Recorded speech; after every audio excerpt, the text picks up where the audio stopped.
welcome everyone to Inspire It 2020.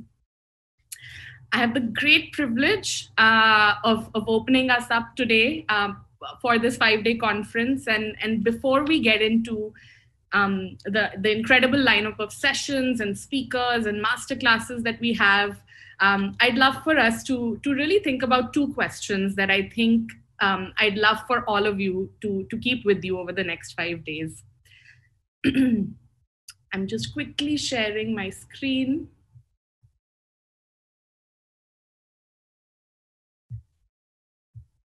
So here's the first question that I think we should all be asking. What is leadership? So to think a little bit more deeply about this, I'm going to ask that all of us close our eyes. And I want you to think about a leader who you deeply admire. And try to think about who floats to the top of your mind as you think about that leader. A great leader that you deeply respect and admire. Take a few seconds now to either go over to the chat window, or if you're joining us from Facebook or YouTube, use the comment section and type in the name of this leader that you're thinking about.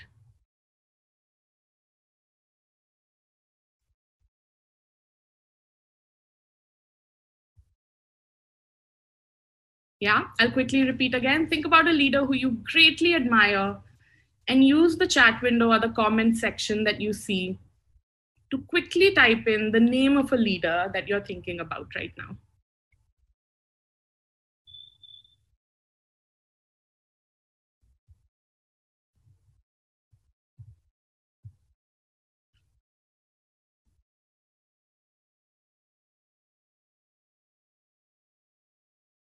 Nelson Mandela, Gandhi, Obama, Abdul Kalam,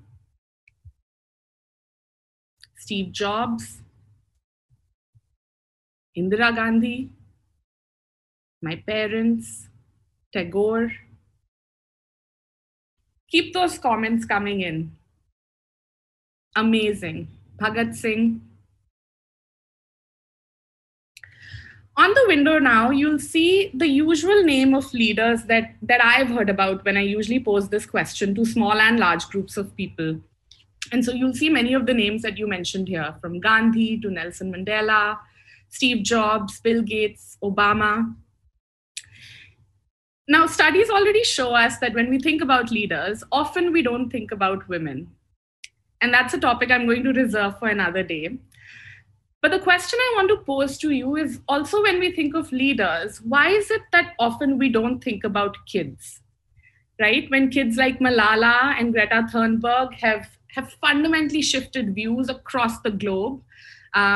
We know Mark Zuckerberg was just a teenager when he started his own venture, and we know what that's led to across the world.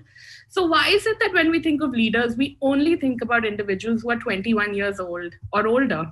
And that's the first big question I'm going to leave all of us with to think about a little bit more deeply today. We already know that the complex problem of education cannot be solved by teachers alone.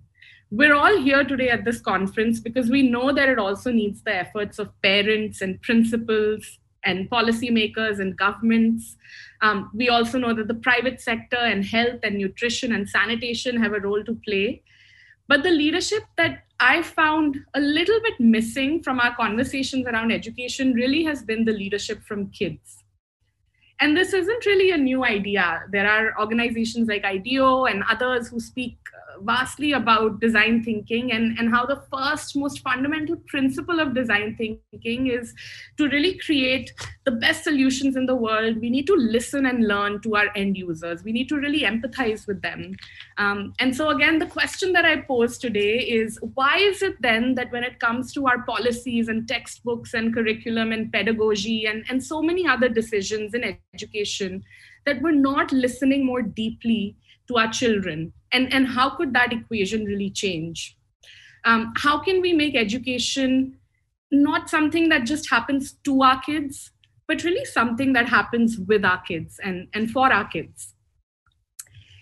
And another idea that I think about a lot, which is deeply tied to this idea of leadership and perhaps something that I've also had a bias for many, many years, is that leadership is something that happens from the front.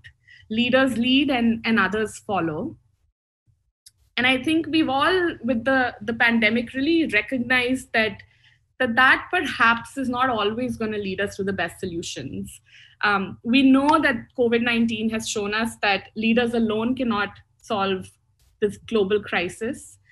We know that social distancing doesn't work by just a few people doing it.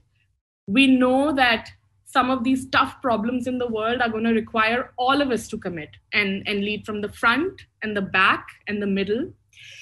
And so that's the other thing that I think about a lot when I think of leadership, which is how can we shift leadership from something that just happens from the front to really something where the crux of leadership begins being rooted in collaboration and partnership. And so that's the first big question that I'm going to leave you all with as you start engaging with this 5-day conference. What really is leadership? What is the role that kids can potentially play when we think of leadership? And what is really going to be the role of all of us as partners and collaborators, and to really lead at all levels when it comes to education?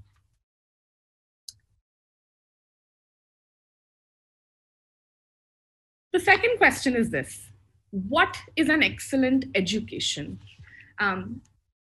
So again, I'm going to invite folks to, again, use the chat window or use the comment section on YouTube or Facebook and quickly just jot down what are your thoughts on what an excellent education is. And I'm also going to practice what I preach. So I'm going to invite Muskan, who is a student who I deeply admire, to come on and join this conversation with me. Hi, Muskan. Hi, how are you? I'm very good and very excited. Muskan, can you quickly introduce yourself to everyone who's listening? Yes. Hi, everyone. I'm Muskan. I'm a student of grade 11 and I'm a spoken word poet at Slam Out Loud. I love writing and reading, and I write poems and I draw and I paint. And I strongly believe in education. Amazing. So, Muskan, if I were to ask you what an excellent education is, what would you say? I think when we say excellent education, we are striving for the best. And it encompasses everything, every important aspect of education, every important aspect of nurturing children. So an excellent education should have all of those aspects. Whether it is, training someone, and on the other hand, talking about values and skills that we need in today's world. I'm talking about why love, empathy, and compassion are important. Moreover, I think for me, it encompasses of all the important things that a child should learn. Got it. So, Muskan, you spoke about how education really needs to be something that's really broad and almost needs to impact every part of our being as human beings. So I really, really like that. One last question, Muskan. I spoke a little bit about the role that students and kids can play. What is your vision for what students can do in helping us get to this larger vision of an excellent education? I think something that is really, really important is we don't make enemies, and we don't, we don't choose different sides. I think it has always been that we always, we always hold the government responsible for the quality of education, but I think we are equally responsible and we system to the to our country so that we make sure that each and every child attain an excellent education. And we need to stop being on different sides. I think it is a movement that we have to lead together. So yeah. Thank you. I just love that thought. So how can we stop picking sides? How can we all commit? And when we say all, let's make sure that includes everyone from kids to adults at various levels of the system. So these are the two questions. What is an excellent education and what is the leadership that we will need? These are two questions that I'm planting for all of us to think about over the next 5 days. In these 5 days, we will listen and learn, we will dream together. And really, by day 5, we want to make sure that we're coming together to also act. And so there'll be various opportunities for us to think about what are the actionables that we can take away from this conference. A brave new world of education is what we're committing to listen and learn about, to dream about, and to ultimately act upon.